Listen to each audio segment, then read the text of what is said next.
I really enjoyed your video. I thought what you had to say was quite fascinating, and you had many compelling arguments. Let me say at the onset that I'm also an atheist. I have been one for many years. And I believe that you are essentially correct. That committing acts of sacrilege, or blasphemy, to use your term, in some circumstances can make important statements. And I thought your argument was intriguing, that it's important to show frightened religious believers that one can fearlessly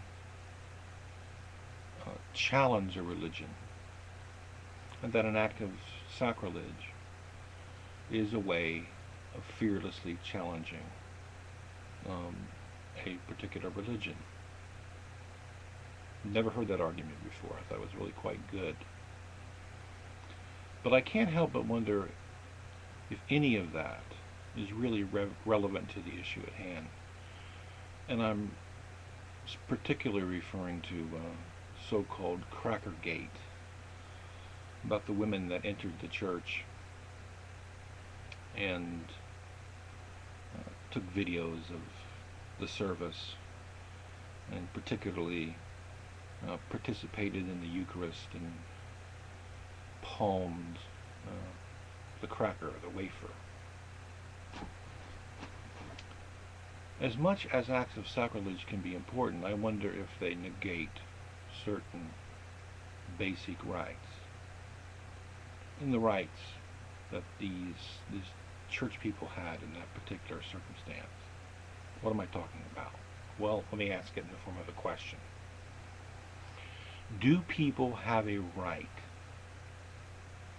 to freely assemble and engage in practices and reasonably expect that no one will violate the rules they set forth for their practices? Now, it seems to me that they do. It seems to me that if people have a right to freely assemble and engage in practices that they create, that what follows from that is the reasonable expectation that no one will violate the rules that they set for their practice.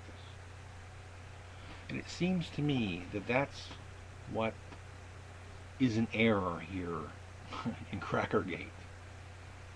That a right was violated. A right that has to do with the right of assembly.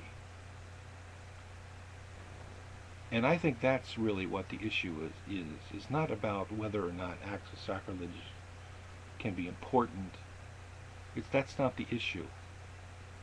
The issue is, do all people have a right of freedom of assembly? Do they have a right to create practices that they engage in when they assemble? And doesn't it follow from that right that one can reasonably expect that no one will violate the rules that they set forth for their practices? It seems to me if that's correct, then there's no question